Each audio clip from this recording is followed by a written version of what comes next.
কে র কেউ মূল্য গুড়িক পাই 4x plus ky plus 8 is equal two 0 গোটে সমীকরণ আউ 2x plus 2y plus 2 is equal two 0 দুইটির অনন্য সমাধান হব। তো আমি কে র মূল্যকে বাহার করাবার কে চেষ্টা করব। এই জায়গায় একমাত্র সমাধান তো ইনা কারণে a1 not is by b1 not is equal to b1 by b2। তো এই জায়গায় দেখো ইনা আমি লিখি পারমা a1 বাই a2 এই জায়গায় a1 বিলে কেনটা a1 হচ্ছে 4 আউ b1 কেনটা b1 হচ্ছে k আউ c1 হচ্ছে কানা 8 বুঝিলা।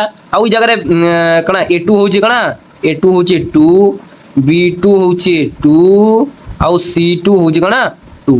তো বর্তমান আমি এখানে পকে দেমা formula a1 by a2 not is equal to b1 by b2।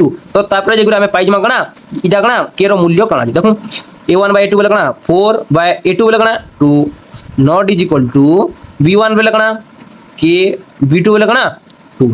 তো দেখमा इनुन के गुणन करमा बोले कहाँ हबा 2k इज इक्वल टू कଣା हबा 4 दुना 8 बुझिला। तो वर्तमान k इज इक्वल टू कଣା हबा 8 बाय गुणन होची 8 केला कଣା हसी हरण इज इक्वल टू कଣା हबा 4 बुझिला। एबे एबे कଣା बारला 4 तो k रो मूल्य केते 4 k रो मूल्य होचे 4 बुझिला।